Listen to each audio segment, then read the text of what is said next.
Halo semuanya, apa kabarnya? Semoga sehat selalu ya. Kali ini saya akan merangkum film yang berjudul The Suspect. Film ini dirilis pada tahun 2013 di Korea dan mendapatkan rating 6,9 di IMDb. Film ini menceritakan tentang seorang pria yang mata-mata Korea Utara berada di Korea Selatan. Suatu malam, terjadi korban pembunuhan, lalu pria tersebut berhasil membunuh pelaku pembunuhan tersebut. Namun dirinya dituduh menjadi tersangka dengan bukti palsu yang menjeritnya. Pria ini melakukan berbagai cara untuk membersihkan namanya sekaligus menangkap pelaku pembunuhan yang sebenarnya. Oke, langsung saja tanpa banyak basa-basi, kita mulai ceritanya. Film diawali dengan seorang pria. Pria ini bernama Dong Chul, yang sedang duduk melihat sebuah peta. Tiba-tiba dia teringat kejadian yang dimana seorang wanita meminta tolong, lalu ditembak dan dibunuh. Setelah itu datang seorang wanita reporter yang bernama Choi bersama temannya, yang memberikan penawaran pembuatan film dokumentasi dan memiliki dana yang cukup besar untuk memenuhi kebutuhan. Namun sayangnya, Dong Chul tidak tertarik. Setelah itu, Dong Chul menemui seorang pria yang ternyata Dong Chul bekerja di perusahaan tersebut sebagai supir pribadi Presidir Park yang memintanya untuk kembali bekerja dan menolak surat pengunduran diri. Di dalam mobil, Presidir Park membahas masalah gandum yang berada di Korea Selatan lebih baik dibandingkan Korea Utara. Pada malam hari, Presidir Park sedang tidur. Tiba-tiba datang penyusup yang ingin membunuh Presidir Park. Penyusup tersebut mengambil kacamata dan menyimpannya. Lalu tiba-tiba Dong Chul datang ke kamar Presidir Park dan melihat penyusup tersebut. Dan terjadi pertarungan antara Dong Chul dan penyusup tersebut.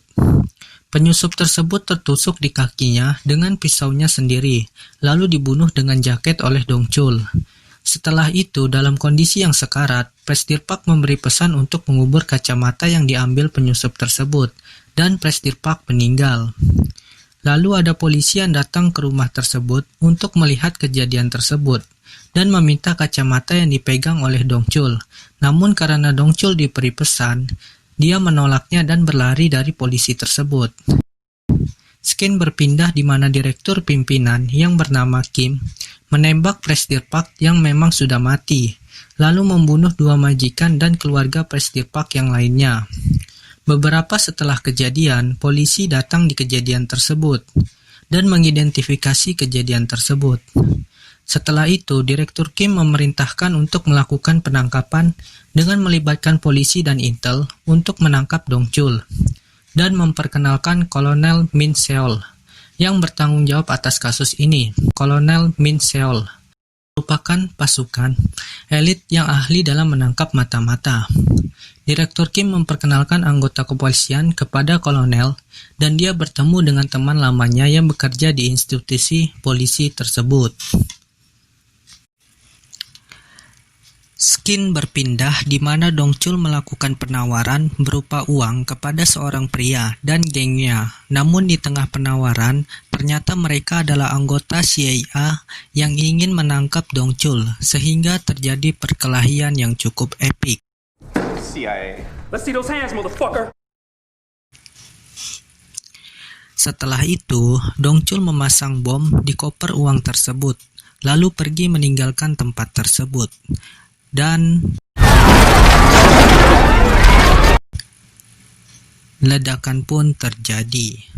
Lanjut, Kolonel Min memerintahkan anggota kepolisian untuk melacak jaringan dan koneksi Dong Chul, juga seluruh akun rekening bank Dong Chul. Setelah itu, ditemukan salah satu bukti berupa senjata api di rumah Dong Chul. Lalu polisi menemukan juga tulisan yang bertuliskan Lee Gwang-jo, yang merupakan target pengejaran Dong Chul. Sampai sini masih menjadi misteri apa maksud Dong Chul yang sebenarnya. Mengapa terdapat nama Lee Gwang-jo di rumahnya? Tiba-tiba ada telepon masuk yang ternyata itu adalah Dong Chul, dan yang mengangkatnya adalah Kolonel Nim. Dari sini ternyata Dong Chul mengenal Kolonel Nim. Pada masa lalu, Kolonel Min menjalankan tugas untuk menangkap Dong Chul. Namun sayang, aksi itu gagal. Dong Chul ingin membunuh Kolonel Min, namun sayang setelah dia mengambil dompet dan melihat foto keluarga Kolonel Min, dia tidak jadi menembaknya. Balik ke sekarang, Dong Chul memberitahu bahwa dia tidak bersalah, karena bukan dirinya yang membunuh Presdir Park. Dan ada seseorang yang berusaha mengambil kacamata, lalu setelahnya dia menutup telepon. Setelah itu, reporter Choi memberitahu bahwa Dong Chul tidak membunuh Presdir Park, melainkan dia sedang mencari orang yang telah membunuh anak dan istrinya. Oke, dari sini kita paham bahwa Dong Chul tidak bersalah, melainkan dikambing hitamkan oleh Direktur Kim yang menuduhnya sebagai tersangka. Scene berpindah di mana Dong Chul bertemu dengan Lee Guangzhou untuk menanyakan keberadaan anak dan istrinya, dan ingin membunuh Lee Guangzhou untuk balas dendam. Tetapi saat akan mendekat dan ingin membunuh, tiba-tiba ada sniper jitu yang menembak ke arah Dong Chul. Dong Chul pun bersembunyi dan lari dari sniper tersebut. Dong Chul kembali mengejar Lee Guangzhou sampai ke arah mall dan diikuti oleh beberapa polisi yang mengejarnya. Namun Dong Chul kehilangan jejak. Ketika dia ingin menelpon, dia malah bertemu dengan sniper yang menembaknya, dan perkelahian yang epik pun terjadi. Saat akan menyuntikkan suntikan, Dong Chul melawan dan menyuntik balik ke arah sniper tersebut, hingga tewas. Lalu Dong Chul melarikan diri dari kejaran polisi. Scene berpindah di mana kolonel bersama temannya sedang menyelidiki identitas Dong Chul. Dan ditemukanlah fakta bahwa Dong Chul dulunya menjalankan misi di Hong Kong, namun gagal, dan dia kembali ke Korea Utara. Dia memiliki seorang istri dan anak. Setelah pemerintahan Kim Jong-un, semua mata-mata yang mengancam dibunuh, termasuk Dong Chul yang disiksa lalu diikat dengan tali, hingga dia hampir tewas. Tetapi Dong Chul dapat melepaskan tali tersebut dan berlari menemui istrinya yang berada di Cina. Namun sayangnya, pada saat itu dia terlambat selangkah, karena Lee Guangzhou dan pembelot dari Korea Utara yang membunuh istri dan anaknya Dong Chul. Jadi tujuan Dong Chul ke Korea Selatan sebenarnya ingin membunuh Lee Guangzhou dan membalaskan dendamnya. Lanjut, Dong Chul menelpon reporter Choi untuk bertemu dengannya. Lalu dia menelpon kolonel dan mengatakan bahwa Lee Guangzhou ditemukan. Setelah itu, polisi melacak posisi Dong Chul. Dan kolonel Nim pun ingin menangkap Dong Chul.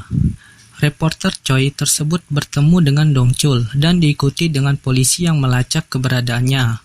Lalu Dong Chul dan reporter Choi berlari menggunakan mobil. Tiba-tiba terjadi tabrakan dan ternyata mobil Dong Chul bertabrakan dengan mobil kolonel Nim. Dong Chul pun melarikan diri dari kejaran polisi dan kolonel Nim.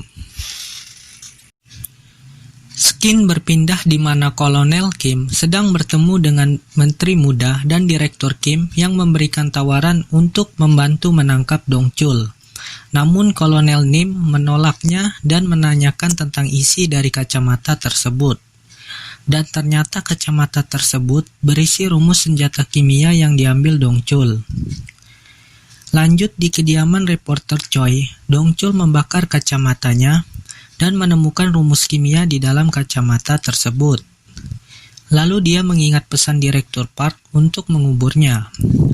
Setelah selesai, Direktur bertemu dengan Lee Guangzhou yang menanyakan mengapa dia memberitahu kalau anaknya Dong Chul masih hidup.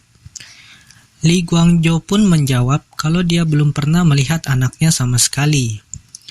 Oke, jadi si Lee Guangzhou ini ternyata bekerja sama dengan direktur atas kasus Dong Chul.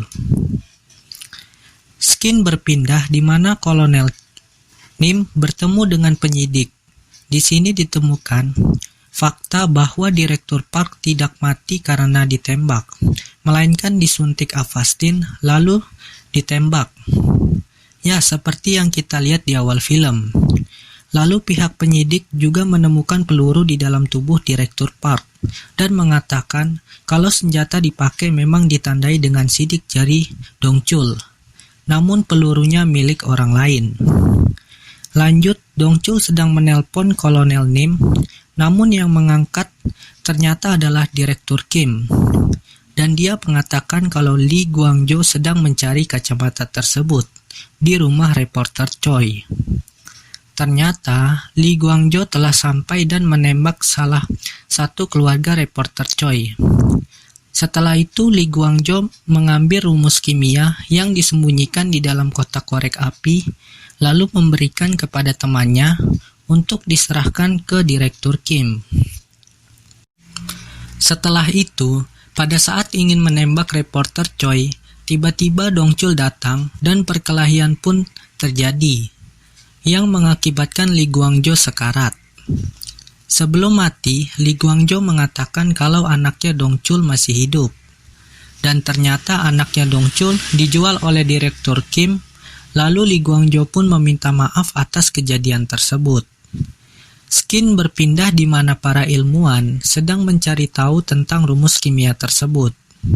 Dan ternyata rumus kimia tersebut berisi tentang komponen utama dari gandum yang akan menguntungkan Korea Utara jika dikuburkan, sehingga masalah kelaparan di Korea Utara dapat diselesaikan. Dari kejadian tersebut, Direktur Kim marah karena itu bukanlah senjata kimia, melainkan gandum yang ditingkatkan.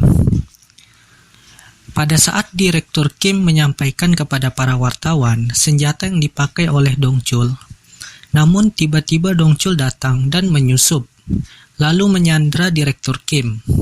Saat itu polisi datang dan Kolonel Nim pun juga datang, lalu menghajar Direktur Kim.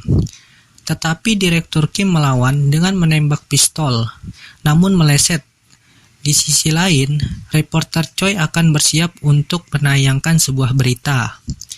Pada saat ingin menembak, reporter Choi sedang membuka berita bahwa telah terjadi pembunuhan berencana.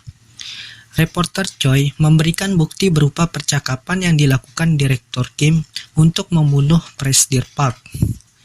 Setelah itu, Dong Chul datang dan menghajar Direktur Kim, lalu menanyakan keberadaan anaknya. Dan setelah Kolonel Nim memberikan senjata kepada Dong Chul, dan Dong Chul pun menembak Direktur Kim hingga tewas. Lalu Kolonel Nim membawa Dong Chul ke dalam mobil dan menangkap Dong Chul. Di tengah perjalanan, Kolonel Nim memberikan kertas yang ternyata isinya adalah alamat anaknya Dong Chul yang telah dicarinya. Dan Kolonel Nim pun membiarkan Dong Chul pergi. Di akhir film, diperlihatkan Dong Chul yang bertemu dengan anaknya yang telah dijual. Dan film pun tamat. Oke, sampai di sini alur cerita film The Suspect yang diliris pada tahun 2013.